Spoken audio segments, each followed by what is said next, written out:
Si Sin ay 26 years old, tubong Maynila, at nagtatrabaho sa isang corporate company. Maayos ang kita niya, komportable ang pamumuhay at walang problema sa pamilya. Sa paningin ng iba, nasa tamang direksyon ng lahat sa buhay niya. May boyfriend siya, si Bean, 29 years old, at corporate employee din. Pareho silang taga Maynila at matagal nang magkasama. Sa halip na tradisyonal na relasyon, nagdesisyon silang pumasok sa isang open relationship setup. Ayoko pa ng commitment na panghabang buhay. Minsang sinabi ni Saint kay Bean noong pinag-uusapan nilang setup. Same, sagot ni Bean. Enjoy lang, walang drama. Nagsama na sila sa isang bahay. Hati sa renta, bills at responsibilidad. May malinaw silang mga patakaran. Sa umpisa, tila masaya. Walang selos, walang iyakan. Kung may iba mang makakasama sa kama, malinaw na may pahintulot at alam ng bawat isa. Sabihin mo lang kung may lalabas ka ha. Paalala ni Zane minsan. Ganon din ikaw. Tugon ni Bean. Transparency lang. Ngunit habang tumatagal, may kakaibang pakiramdam na gumagapang kay Zane. Kapag may kasama siyang iba, may parte sa kanyang tila walang laman. Parang may nahanap siyang emosyon na hindi niya mahanap kahit sino pang katabi niya sa kama. Bakit parang may kulang? Minsan niyang naitanong sa sarili. Isang gabi, pagod na pagod siya mula sa trabaho. Pagpasok niya sa bahay, may naamoy siyang pabango na hindi kanya. Napahinto siya. Pagliko niya sa sala, bumungad sa kanya si Bean, kasamang isang babae. Nasa sopang dalawa, nag-aayos ang damit, makalat ang paligid, may tissue sa sahig, may bote ng inumin sa mesa, at gusot ang maunan. Saglit siyang napatigil sa may pintuan, parang may kumurot sa dibdib niya. Mabilis ngunit masakit. Ngunit pilit niyang ngumiti. Tapos na kayo? Kalmado niyang tanong. Napalingon si Bean, tila binabasa ang ekspresyon niya. Babe, okay ka lang? Lumapit si Zane at inilapag ang bag niya. Oo naman, rule natin di ba? Walang awkward. Sigurado ka? Ulit ni Bean. Tumango siya. Oo, chill lang. Kinuha pa niyang basang wipes at nagsimulang punasan ng mesa. Tinuwid ang maunan. Pinulot ang kalat sa sahig. Para bang siya pang naguho sa sarili niyang bahay. Tahimik siyang kumikilos. Pilit pinapakalmang sarili. Napatingin sa kanyang babae. Halatang alanganin. May girlfriend ka pala. Sabi nito kay Bean. May halong kaba. Ngumiti si Zane. Magaan ang tono. Open relationship kami. Talaga? As in? Okay lang sa'yo to? Tanong ng babae. Hindi makapaniwala. Tumango si Bean. Mutual decision namin. Walang sapilitan. Clear kami sa boundaries. Dagdag ni Zane. Basta honest at safe. Nakita niyang pagkalito sa mukha ng babae.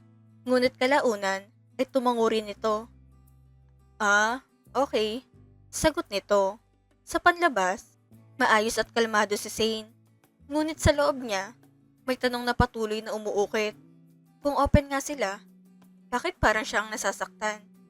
So, ibig sabihin, anytime pwede kang matikman ng boyfriend mo? Biro ng babae, pero may bahid ng seryosong interes sa tono. Hindi nagbago ang ekspresyon ni Zane. Kung game siya, bakit hindi? Kalmado niyang sagot. Napatawa si Bean. Grabe ka talaga, Zane.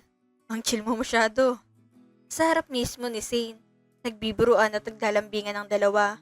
Umupo siya sa armrest ng sofa at marang hinawakan ng balikat ni Bean na para bang may gustong patunayan. Naayos lang siya. Ngunit habang sila'y nagtatawanan, siya lamang tila may katahimikan sa loob. Nag-order pa si Zane ng pagkain. Dumating ang delivery at sabay-sabay silang kumain sa sala. Parang magkakaibigan lang na nag-hangout. Ang cool mo naman, sabi ng babae kay Zane. Hindi ako sanay sa ganito. Ngumiti siya. Sana yan lang. Ang tahimik mo naman, puna muli ng babae. Pagod lang sa work eh, sagot ni Zane. Pilit na magaan ang tono. Si Bean ang madaldal, nagkikwento, tumatawa. Si Zane, nakikinig lang. Pinapanood silang dalawa na parang may sariling mundo. Pag-alis ng babae, dumiretso si Zane sa kwarto. Humiga siya at tumitig sa kisame. Tahimik ang paligid, pero magulong isip niya. Makalipas ang ilang minuto, pumasok si Bean. Parang tahimik mo yata. Tanong nito habang umuupo sa gilid ng kama. Hinaplos nito ang binti niya. May iniisip lang. Maikling sagot niya. Ano yun? Usisa ni Bin. Wala lang. Pagod lang siguro talaga. Tinitigan siya ni Bin. Tila sinusuri kung may tiyatago siya. Baka kulang ka lang sa aksyon. Biro nito. Wala ka bang nakakadate this week? Napangiti si Say ng mahina. Ikaw pa talagang magtatanong niyan. Concern lang ako. Baka bored ka na sa setup natin. Gusto niyang sabihin na hindi siya bored. Nalilito lang. Gusto niyang aminin na papagod na siya sa ganitong sistema. Na may kung anong kumikurot sa kanya tuwing may iba si Bin. Pero hindi niya masabi. Nakakatawa nga eh. Si Bin pang nagtutulak sa kanya na humanap ng ibang makakasama. Minsan ikaw pang pumipili para sa akin. Pabirong sabi niya. Para pair. Sagot ni Bin. Walang bahid ng selos. Doon siya napaisip. Ano kayang pakiramdam ng pagselosan? Yung may takot na maagaw ka. Sa kanila kasi, parang laging go lang. Walang pagpigil. Walang pag-aagawan. Kahit kakagaling lang ni Bin sa ibang babae kanina, tila hindi pa rin ito pagod. Lumapit ito kay Sin at marang hinaplos ang kanyang braso. Pababa sa bewang. Let me take care of you. Bulong nito. Sa kabila ng magulong isip niya, tumugon ang katawan niya. Sa bawat haplos ni Bin, doon siya muling nabubuhay. Alam nito kung paano siya pasayahin, kung saan siya hahawakan, paano siya pakikiligin. At sa gabing iyon, pinaligaya siya ni Bin. Ngunit habang nakahiga siya sa dibdib nito pagkatapos, nakatingin sa kisame, may isang ideyang bumalik sa isip niya.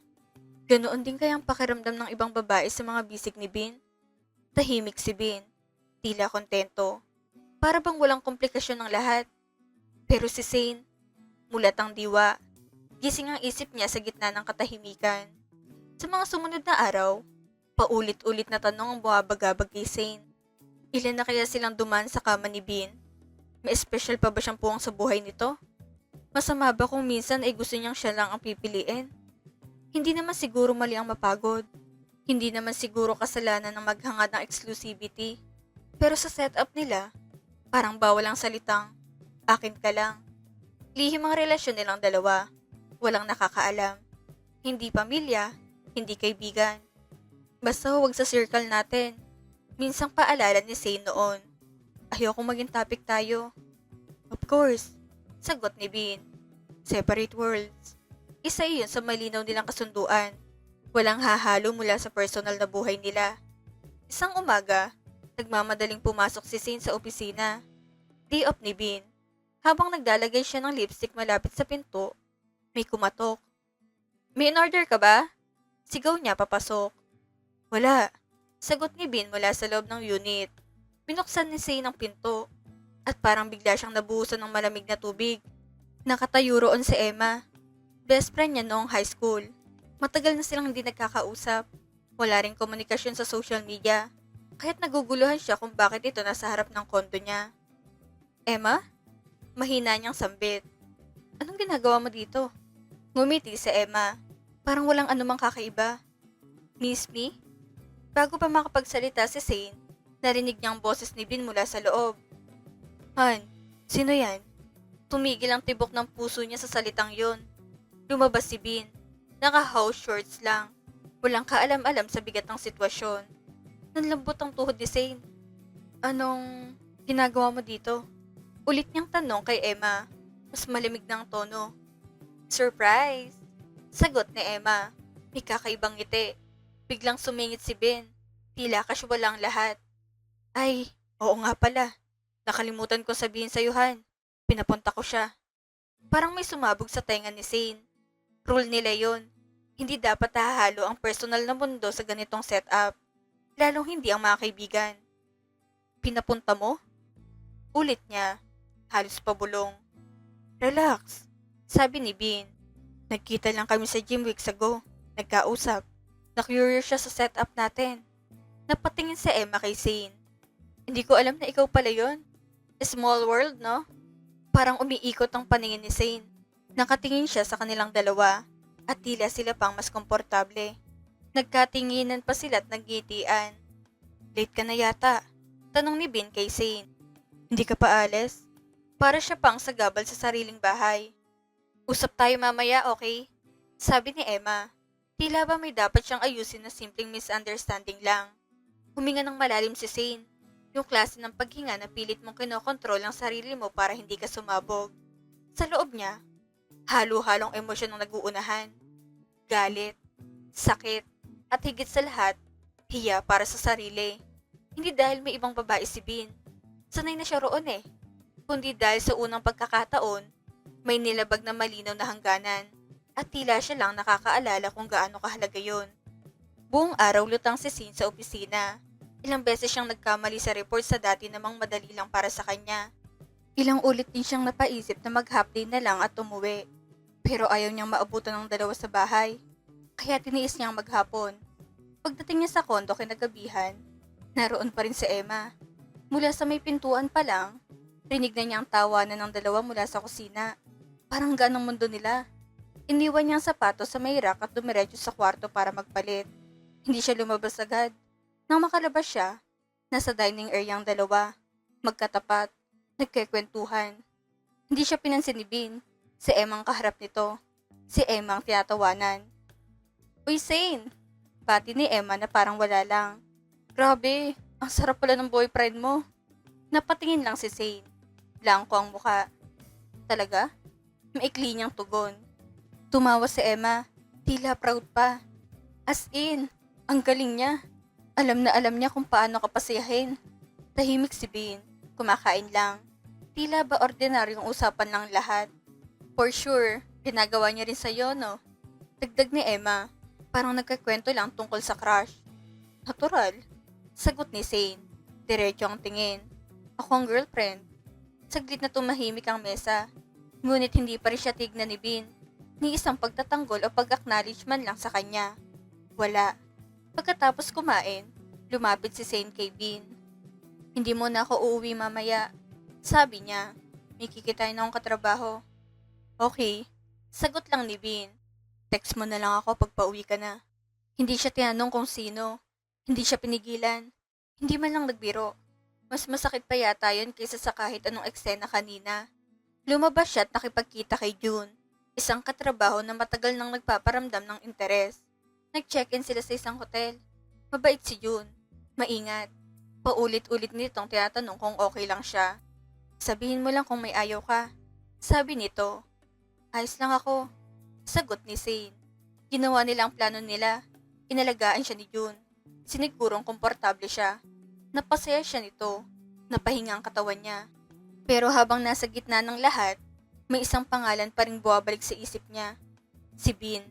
Pagkatapos, nakahiga silang dalawa. Pawis at pagod. Sarap siguro ng open relationship, no? Tanong ni June habang nakatitig sa kisame. Tumingin din si Zane sa itaas. Parehong eksena kapag katabi niya si Bean. Sa umpisa, sagot niya. Bakit? Hindi ba mas madali? Lahat ng gusto mo pwede. Walang taguan. Sabi ni June. Napangiti siya ng pilit. Hindi na siya nagtaka sa pananaw nito. Lalaki. Simple para sa kanilang ganitong setup. Libre. Walang emosyonal na komplikasyon. Ngunit para kay Zane, hindi na ganoon kasimple. Pagbalik niya sa kondo, nadatnan niya si Bean at Emma sa may pintuan. Parehong bis na bihis. Mukhang may lakad. Magandang ayos ni Emma. Si Bean, naka-perfume pa. Saan kayo pupunta? Tanong ni Zane. Pilit na steady ang boses. Tahimik ang hallway. Ngunit sa loob niya, may kung anong unti-unting nababasag. Sa place ni Emma muna kami. Sagot ni Bean, na parang simpleng lakad lang plano nila. Hindi man lang siya nilingon ng maayos. Si Emma naman ay ngumiti pa kay Zane. Tila ba normal lang lahat? Girl talk tayo soon ha? Sabi nito, magaan ang tono. Para bang walang nilalabag. At sa totoo lang, wala namang technically mali. Pumapayag si Zane. May kasunduan sila. Wala nang naisagot si Zane. Ilang segundo lang, nagsara ng pinto. Nanatili siyang nakatayo roon, nakatitig sa doorknob. Isang gabi, 2 gabi, hanggang sa naging 2 linggo. Mas madalas nang wala si Bean sa bahay. At kapag nandoon man, tila bisita na lang si Zane sa sarili niyang tirahan. Isang gabi, matapos silang kumain, tahimik ang buong unit. Ilang linggo rin silang halos parang roommates lang. Magkakasama pero walang init. Lumapit si Bin at hinawakan ng kamay ni Zane. Miss na kita. Pulong nito. May kung anong kumirot sa dibdib niya. Gusto niyang maniwala. Gusto niyang maramdaman ulit yung dati. Naglapit ang mga labi nila. Dahan-dahan. Pero bigla itong matras. Wait lang. Sabi ni Bin. Akala ni Zane kukuha lang ito ng tubig o may kukunin sa sala. Ngunit nang bumalik, kasama na nito si Emma. Hindi na naghintay si Emma.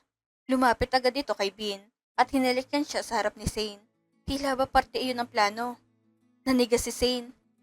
Sabay? Tanong niya, kahit malinaw na ang sagot. Ngumiti si Bin. May kakaibang excitement sa muka. Para maspan. At ginawa nga niya. Sa kabila ng bigat ng dibdib, hindi tumutol si Zane. Ayaw niyang magbukang selosa. Ayaw niyang sirain ang rules na siya ang pumayag. Ngunit habang tumatagal ang gabi, lalo siyang nanlalamig. Hindi na niya kailangan pilitin ang sarili na mag-enjoy sa sitwasyon. Pakaramdam niya, extra na lang siya. Hindi na pangunahing bahagi. Kinabukasan, pagkaalis ni Emma, naghahanda si Zane para sa trabaho. Si Bin naman ay nasa harap ng salamin. Inaayos ang buhok. Tahimik muna siya. Pagkatapos ay nagsalita. Itigil na natin to. Natigilan si Bin. Sa salamin, nagtagpo ang mga mata nila. Anong ibig mong sabihin? Tanong nito. Ayoko na ng ganitong setup. Diretso niyang sagot. Ayoko na ng open relationship. Gusto ko na ng exclusive. Tayo lang. Bahagyang natawa si Bin. Parang hindi seryosong narinig. Anong nangyari? Bigla kang nagbago. Tanong niya. Okay naman tayo ah. Hindi na. Sagot ni Zane. Mas matatag ang boses. Ayoko na. Tahimik ang kwarto. Pero sa unang pagkakataon, malinaw sa kanyang gusto niya. Wala na si Zane sa loob ng lakas at pasensya para magpaliwanag. Iniwan niya si Bin na nagtataka at naglakad patungo sa opisina. Dalang bigat sa dibdib. Akala niya, nauunawaan ito. Ngunit bandang hapon, tumunog ang telepono. Ang boses ni Emang narinig sa kabilang linya. Kasabay ang tawa. Magkasama na naman sila. Parang walang mangyayari. Isang araw, 2 araw, hanggang sa umabot ng 1 linggo na halos hindi na niya pinapansin si Bin. Kahit magkasama sa parehong bahay, parang multo na lang ito sa paningin niya. Han, anong problema?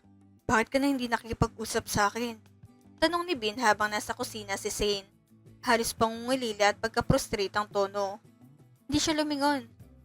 Tanong mo kay Emma. Sagot niya. Malamig at diretsyo. Narinig niya ang buntong hininga ni Bin. Ilang segundo lang, bigla siyang niyakap mula sa likuran at hinalikan sa leeg. Dati, dito siya natutunaw. Ngayon, nanigas lang siya. Nagsiselos ka ba? Tanong ni Bin. May bahid ng tawa at kaunting pag-aalala. Oo, nagsiselos ako. Sagot ni Zane. Tapat at matatag. Tinawanan lang siya ni Bin. Ngunit may bahid ng pagmamanipula sa ngiti. Huwag kang magbiro. Biro niya, sabay hagod sa buhok ni Zane. Napalingon si Zane. Hinarap niya si Bin. Seryosong ekspresyon. Wala nang dati niyang ngiti. Titigan niya ito ng matagal. Anong plano mo ba? Lagi na lang ganito? Kung sino ang gusto mo, ay kasama mo. Akala ko ba walang kaibigan? Best friend ko pa yung sinama mo eh. Saad ni Zane. May halong galit at lungkot. Umiwas si Bin ng tingin. Ngunit hindi siya umalis. Gusto rin naman niya eh. Saka dapat nga okay lang tayo sa mga kaibigan. Kilala natin sila. Kung gusto mo, gamitin mo rin mga kaibigan ko. Sagot niya. Mahinahon pero may paalalang nakalabas sa kanyang tono. Napailin lang si Zane. Mas maigi pang hindi na makipagtalo. Humiga siya. Nakatalikod kay Bin. Ramdam niya nagising pa ito sandali. Pero wala na siyang lakas para makapagdiskusyon. Kinabukasan, habang nagkakape si Zane sa kusina, lumapit si Bin. Maingat ang kilos. Parang may takot sa magiging reaksyon niya. Okay, fine. Simula ni Bin. May bahid ng pag-aalala sa boses. Kung gusto mong itigil na to, titigil na ako para sa'yo. Tumingin si Zane. Sinusukat kung seryoso ba siya. Sigurado ka? Tanong niya. Halos pabulong. May halong pagdududa at pag-asa. Tumango si Bin. Matatag ang tingin. Tayo lang. Wala nang iba. Tahimik ang kusina. Ngunit sa unang pagkakataon sa loob ng ilang linggo, ramdam ni Sin ang katatagan sa kanilang dalawa. Isang simula ng pagbabalik sa dati nilang relasyon. Ngayon bilang eksklusibong magkasintahan. Napangiti si Zane. Maliit na ngiti lang pero may bahid ng pag-asa. Unti-unti, pinansin niya muli si Bean. Para bang may posibilidad na maibalik ang dati nilang closeness. Sa unang linggo, tinupad ni Bean ang pangako. Sabay silang kumakain. Sabay nanonood ng series sa sala. Parang bumalik ang dati nilang simpleng saya. Walang labis, walang kulang. May mga gabing niyayakap niya ng mahigpit si Zane at binubulong. Mas okay to, diba? Gusto ni Zane na maniwala. Gusto niyang maramdaman na may bago silang simula. Ngunit isang buwan ang lumipas at isang gabi, hindi umuwi si Bean. May urgent sa work, Han. Baka doon ako matulog. Text niya. Pinaniwalaan ni Zane iyon. Pareho silang corporate, parehong busy, at alam niyang ganoon ang buhay. Kaya pinilit niyang maging kampante. O baka nga, gusto lang niyang maniwala. Hanggang isang gabi, natutulog na si Bean habang gising pa si Zane. Hindi makatulog si Zane. Nakadikit ang dibdib sa unan. Tahimik ang kwarto. Tanging huni ng aircon ang maririnig. Biglang kumurap ang screen ng phone sa bedside table. Paulit-ulit. Hindi niya sana papansinin. Pero may kutob na siya. Kinuha niya ang telepono. Nag-inhale ng malalim at nanlaki ang mga mata nang makita ang pangalan sa screen. Emma. Parang nanlamig ang kanyang mga kamay. Halos manginig. Binasa niya lahat ng mensahe nila. Scroll, scroll, scroll. At laking hulat niya. Patuloy pa rin pala silang nagkikita.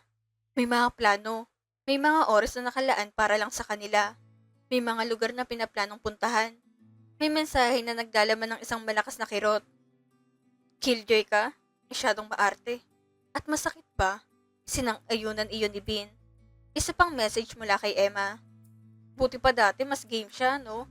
Ngayon parang bigat siya kapag kasama. Sumagot si Bean. Hayaan mo na. Ako bahala dito sa bahay. Huwag kang mag-alala. Ayusin ko ang lahat. Hindi umiiyak si Zane. Hindi rin siya sumigaw. Tumayo lang siya. Tahimik at nagsimulang mag-ayos ng gamit. Isa-isa niyang inilagay ang mga damit sa bag. Mabagal at maingat. Bawat kilos niya ay puno ng katahimikan. Ng bigat ng damdamin. Tahimik ang kwarto. Tahimik ang puso niya. Ngunit malinaw sa kanyang isang bagay. Panahon na para magdesisyon. At panahon na para umalis. Hindi na siya sanay sumunod sa kanya. Hindi rin niya kayang seryosahin si Zane sa relasyon nila. Anong ginagawa mo? Tanong ni Bean. Gising na sa ingay ng zipper. Nakita niya si Zane na abala sa pag-iimpake ng mga gamit. Uwi muna ako sa amin. Sagot ni Zane. Matatag at seryoso. Umupo si Bean sa gilid ng kama. Magulong buhok. Halatang naguguluhan. Anong oras na? Bakit ngayon pa naisipang umalis? Ngayon ko lang kasi nakita yung messages niyo ni Emma. Wika ni Zane. Bahagyang galit. Biglang tumayo si Bean. Halatang nagulat na iinis. Ano ka ba? Matagal na yun. Hindi ko na siya kinakausap. Napatawa si Zane pero walang kasamang saya. Masyado ka nang nasanay sa open relationship. Hindi mo malang tinago sa akin. Tapos ngayon harap-harapan mo pang ipapamukha sa akin na bobo ko. Sanay ako magbasa at tumingin ng mga date nyo. Tahimik si Bean ng sandali. Tila nawala ng sagot. Nagpatuloy si Zane sa pag-iimpake. Isa-isang inilalagay ang mga damit sa maleta. Pero halata ang galit at sama ng loob. Hindi ko maintindihan sa'yo. Wika ni Bean. Halatang nagtatangkang paliwanagin ang sarili. Okay naman tayo nung una. Bakit bigla-bigla nagbabago ang isip mo? Huminto si Zane. Hinarap siya at tumingin ng diretso. Ayoko na. Gusto ko na ng seryoso. Gusto ko na ako lang. Ikaw at ako. Walang iba. Doon na lang siya natahimik. Hindi niya pinigilan si Zane. Masakit iyon sa puso ni Zane. Mas masakit pa kaysa kung hinabol siya. Umiyak si Zane habang lumalakad palabas. Bit-bit ang isang maleta at ang natirang dignidad niya. Hindi man lang siya hinarap ni Bean sa bahay. Narinig na lang niya mula sa ibang kaibigan na nakita daw nila si Bean at si Emma magkasama. Miss Ja, tuluyan na niyang iniwan si Bean. Mahal niya ito, ngunit alam niyang tama ang desisyon niya. Bumalik ka na sa akin. Tawag ni Bean sa kanya sa labas. Halata ang desperasyon. Nandiyan naman si Emma at payag naman siya sa gusto mo. Sagot ni Zane, matatag, hindi na naglalapit sa emosyon. Hindi na nakasagot si Bean. Kitang-kita ni Zane sa mukha niya na hindi niya inaasahan ng ganitong tapang mula sa kanya. Sumakay si Zane sa binok na grab. Iniwan si Bean sa bahay. Habang umaandar ang sasakyan, ramdam niya ang bigat sa dibdib. Ang bigat ng pag-iwan, ng pagtatapos, at ng paglaya mula sa isang sitwasyon na matagal na niyang ikinaiinip. Hindi dahil gusto pa siyang balikan si Zane, kundi dahil tinanggap na niya sa sarili. Hindi siyang lalaking para sa kanya. Pauwi na siya sa kanilang bahay galing sa trabaho. Sa unang pagkakataon, ramdam niya ang katahimikan ng gabi at hindi siya natatakot umuwi ng mag-isa. Tahimik, pero payapa. Simula noong araw na iyon, hindi na siya kinulit ni Ben. Walang tawag, walang mensahe. Parang bigla na lang siyang naging bahagi ng nakaraan. Isang pahina na kailangan niyang talagang isara. Unti-unti, bumalik si Zane. Mas nag-focus siya sa trabaho, sa pamilya, at sa mga kaibigan niyang tunay. Lumipas ang isang taon at may nakilala siyang lalaki. Hindi sa bar, hindi sa dating app, sa isang church event. Sinamahan niya ang pinsan niya. Tahimik, simple ang pananamit ng lalaki, pero ibang titig. Isang gabi, habang naglalakad pa uwi galing sa church activity, napag-usapan nilang nakaraan ni Zane. Medyo kinakabahan siya sa pagbabahagi ng kwento. Basta hindi mo nagagawin ang nakaraan mo, diba? Tanggapin kita. Yung Lord nga nagpapatawad. Ako pa ba? Biro ng lalaki, may halong banayad na pagtawa at taos pusong titig. Napatawa si Zane, ngunit naiiyak din siya. Hindi dahil hinuhusgahan, kundi dahil tinanggap siya ng buo. Payapa ang samahan nila, hindi magulo. Walang taguan ng telepono, walang biglaang pag-alis sa gabi, at palaging inilalabas siya. Simpleng kape, lakad sa park, grocery dates. Siya lang talagang babae sa buhay niya, bukod sa kanyang ina at kapatid. Isang beses, habang kumakain sila sa isang maliit na karinderya, napansin ni Zane na hindi siya tinitignan ng lalaki sa paligid, ni isang babae man lang. Nakatingin lang siya kay Zane habang nagsasalita. Bakit? Tanong ni Zane, bahagyang nahihiya at nagtataka. Wala, iniisip ko lang, buti na lang hindi ako nahuli sa buhay mo. Sagot niya, tapat at may ngiti sa dulo ng mga mata. Ngumiti si Zane, buti na lang talaga. Isang araw, habang nagpapahinga sa bahay sa kanyang day off, may dumating na bisita. Pagbukas niya ng pinto, Bean? Tanong niya, halatang nagulat. Halos hindi na niya nakilala si Bean. Payat na, maputla at kitang-kitang pagod. Parang napabayaan na niyang sarili sa loob ng ilang taon. Anong ginagawa mo dito? Tanong ni Zane kay Bean. Halatang gulat at may halong pagod sa boses. Bumalik ka na sa akin. Gagawin ko lahat para mapasaya ka. Pangako, ikaw na lang. Hindi na ako hahanap ng iba. Wika ni Bean. Halatang desperado at may halong pagsisisi sa mga mata. Tahimik lang si Zane. Tumitig siya ng diretso kay Bean. Wala nang dating sakit na dama niya noon. Wala na rin ang galit. Pagod na lang naramdaman niya.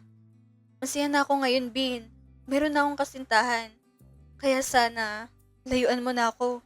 Sagot niya, matatag at mahinahon. Mas mahal mo na siya kaysa sa akin? Tanong ni Bean. Halos pabulong. May bahagyang pangungulila sa tinig. Mas mahal ko ng sarili ko ngayon. Sagot ni Zane. Tinitigan siya sa mata ng buong tapang. Walang ibang ginawa si Zane kundi tinabos siya palabas ng bahay. Ayoko nang makita pa kami ng boyfriend ko na magkasamang dalawa. Ayaw niyang guluhin ang katahimikan at ang bagong buhay na unti-unti niyang binuo kasamang kanyang kasintahan. Lumipas ang 2 taon, isang araw, nagpropose ang kanyang kasintahan sa harap ng kanyang pamilya. Walang engrandeng fireworks o malalaking eksena. Simple, tapat at puno ng damdamin. Nagpakasal silang dalawa at unang gabi nila bilang mag-asawa, pagkatapos ng kasal, ay tahimik at puno ng init ng kanilang pagmamahalan. Walang multo ng nakaraan. Walang iniisip kundi ang isa't isa.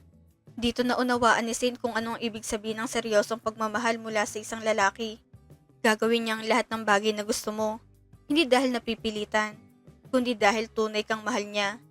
Handa namang ibigay ni Zane ang kanyang hopya, ngunit tinabi muna ito ng kanyang kasintahan. Nagpakita ng pagmamahal at pasensya. Ngayon niya lang kakainin niyon dahil kasal na siya kay Zane. Sabay sa kanilang tahimik ngunit makabuluhang gabi, Hanggang dito na lang muna. Nagmamahal, Zane.